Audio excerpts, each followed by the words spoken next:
আরে বাবা রে, একই সংবাদ! এত সাংঘাতিক সংবাদ! সৌগত রায়ের মতো এত প্রবীণ একজন এসে সাংসদ, একজন অধ্যাপক, তাকে ফোন করে বলা হচ্ছে তোকে গুলি করে মেরে দেবো, তুই তো করি করে।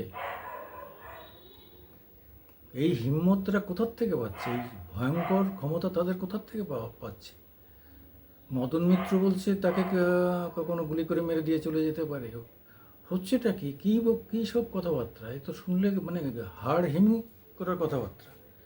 একটা শাসক, তারা এরা সব শাসক দলের লোকেরা যদি ভয় পায়, তাহলে সাধারণ মানুষের কি অবস্থা হবে? সাধারণ ব্যবসায়ীদের কি হবে? যাদের টাকা পয়সা দু চারটা আছে, তাদের কি অবস্থা হবে?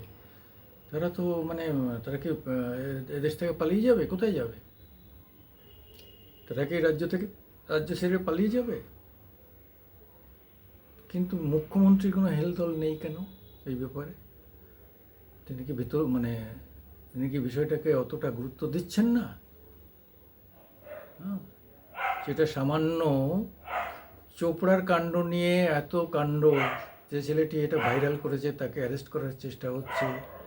তারপরে এই আগরপাড়া না, এই উম, এই রিসেন্টলি যেটা জয়ন্ত সিংয়ের ঘটলো, আড়িয়াদহর ঘটনাটা বাইরে আনা হয়েছে বলে পুলিশ সেই ছেলেটিকে বলছে তুমি এই মধ্যরাতে থানায় আসো।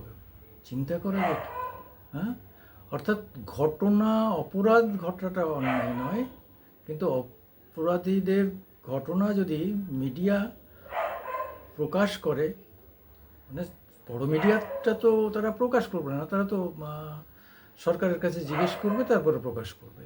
ফলে এগুলো তো সরকার রাজিও হবে না। এরা কখন করবে? যখন এই সোশ্যাল মিডিয়া হইচই করবে, তখন ওরা বলবে সোশ্যাল মিডিয়া করছে, আমরা আর কি করবো, এই ওসিলায় তখন তারপরে করবে, আগে করবে না। ফলে এক্সক্লুসিভ খবরটা সোশ্যাল মিডিয়ায় আসে, এই জন্য সোশ্যাল মিডিয়ার উপর রাগ।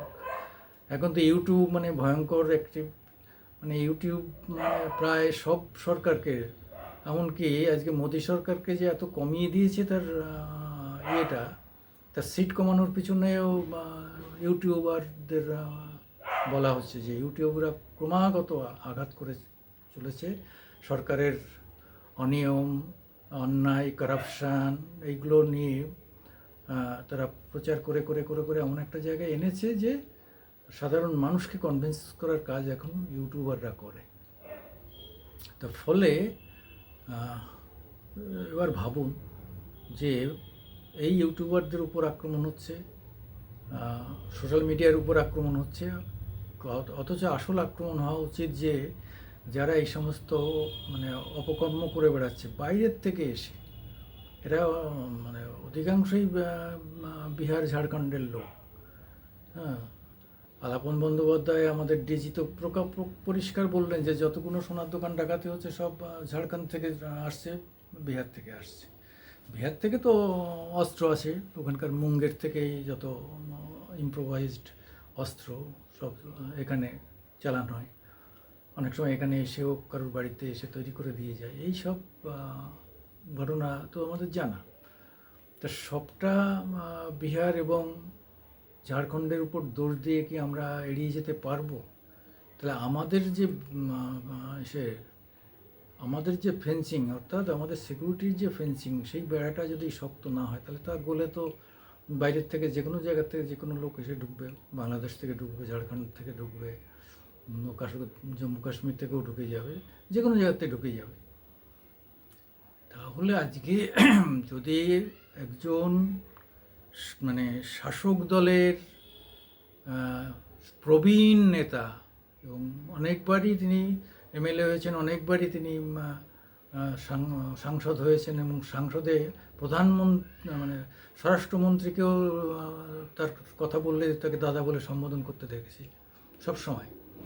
তো এত ইজ্জত পাওয়া একটা লোক, তাকে বলছে মধ্যরাতে জয়ন্তকে যদি না ছাড়াস পুলিশের কাছ থেকে, তাহলে তোকে গুলি করে মারবো।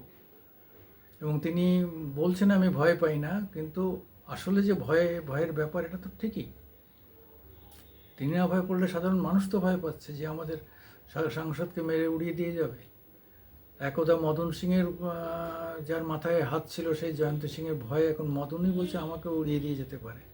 সত্য বলছে মিথ্যা বলছে পরের কথা, কিন্তু প্রথম থেকেই বলা হচ্ছিল মদনের সাগরেদ। হ্যাঁ, এবং সেই কামারাটি এলাকাতেই তার উৎপাত।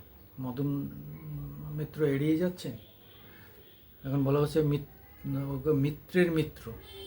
জয়ন্ত সিংকে বলা হচ্ছে মিত্রের মিত্র, অর্থাৎ মদন মিত্রের মিত্র। যাই হোক, সবটাই অভিযোগ, কোনটা সত্য কোনটা মিথ্যা সেটা তো দর্শকরা, আপনারা সচেতন মানুষ, আপনারা দেখবেন। আমি সুকুমার দেবনাথ, মামাটি মানুষ ইউটিউবে আপনাদের কাছে কিছু কিছু খবর নিয়ে আসি। আপনারা সঠিক হলে লাইক দেবেন, শেয়ার করবেন এবং আমাদের একটু সাবস্ক্রাইব করবেন। নমস্কার।